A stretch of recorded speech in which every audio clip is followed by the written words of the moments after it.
ओम नमः शिवाय, जय महाकाल। आप सबको पता है कि होली से ठीक पड़ने वाली जो एकादशी है वो आ गई है। पूज्य गुरु जी की कथा से सुन के बहुत अच्छे से आपको बताऊंगा।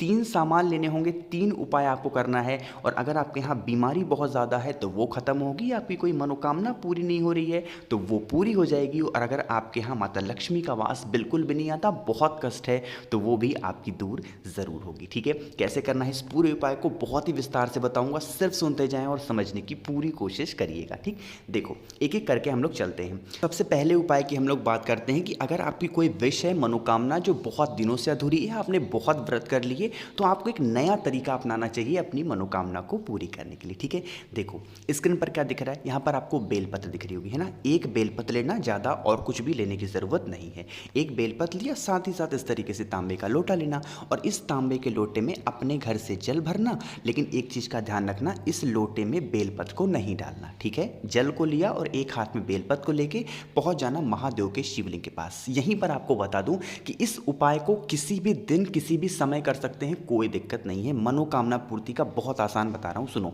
देखो सबसे पहला काम क्या करोगे, हम लोग क्या करते हैं, मंदिर में जाते हैं, जल चढ़ाते हैं, बेलपत्र चढ़ाते हैं, धतूरा चढ़ाते हैं, सब कुछ चढ़ाते हैं ना।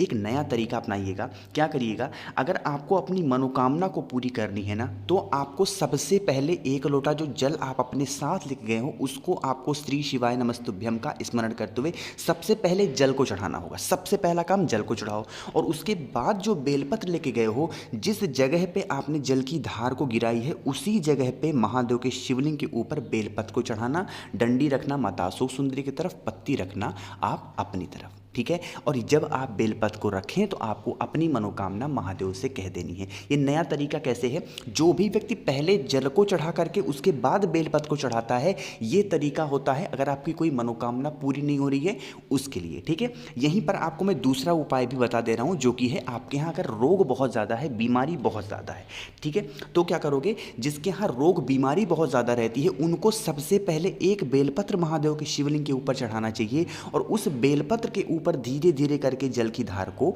गिराना चाहिए। थोड़ा सा क्रम समझिएगा, अगर आप पहले जल को चढ़ाते हैं फिर बेलपत्र चढ़ाते हैं तो ये मनोकामना पूर्ति के लिए होगा। लेकिन अगर आप पहले बेलपत्र को चढ़ाते हैं उसके ऊपर जल को चढ़ाते हैं तो आपके घर में रोग अगर बहुत ज़्यादा है तो वो धीरे धीरे करके ख़त्म ज़रूर होता है। ठीक है, 2 उपाय की बात हमने बहुत जल्दी कर ली। अब हम लोग तीसरे उपाय की बात करते हैं, ये भी बात बहुत ध्यान से सुनिएगा। तीसरा उपाय आपको करना होगा, अगर आपके यहाँ कष्ट बहुत ज़्यादा है, माता लक्ष्मी का वास नहीं है, या फिर आप किसी भी चीज़ से हमेशा परेशान रहते हो, तो क्या करना, 5 बेलपत्र लेना। किसनी, 5 बेलपत्र जो कहीं से कटा फिटा हुआ ना हो। 5 बेलपत्र के साथ 1 लोटा शुद्ध जल अपने घर से भर करके तांबे के लोटे में इन दोनों चीज़ों को लेकर पहुँच जाना महादेव के शिवलिंग के पास। अब जो बताने जा रहा हूँ ध्यान से सुनना। आपको 1 लोटे की ज़रूरत यहाँ पर नहीं पड़ेगी, आपको 2 लोटा चाहिए होगा। अब 2 लोटा कहोगे भैया हमारे यहाँ तो एक ही तांबे का लोटा है, तो एक तांबे का लोटा ले लो, एक कोई और पात्र ले लो, चाहे गिलास ले लो, कटोरी ले लो, कुछ भी ले लो, लेकिन हमें 2 चाहिए। ठीक है, 5 बेलपत्र लिया, 2 पात्र लिया। अब देखो क्या करोगे, 5 की पांचों बेलपत्र को पहले महादेव के शिवलिंग के ऊपर समर्पित कर देना, एक एक करके श्री शिवाय नमस्तुभ्यम का स्मरण करते हुए। ठीक है, कर दिया। बेलपत्र को आप एक साथ मत चढ़ाना, एक एक करके समर्पित करते जाना। ठीक है, कर दिया।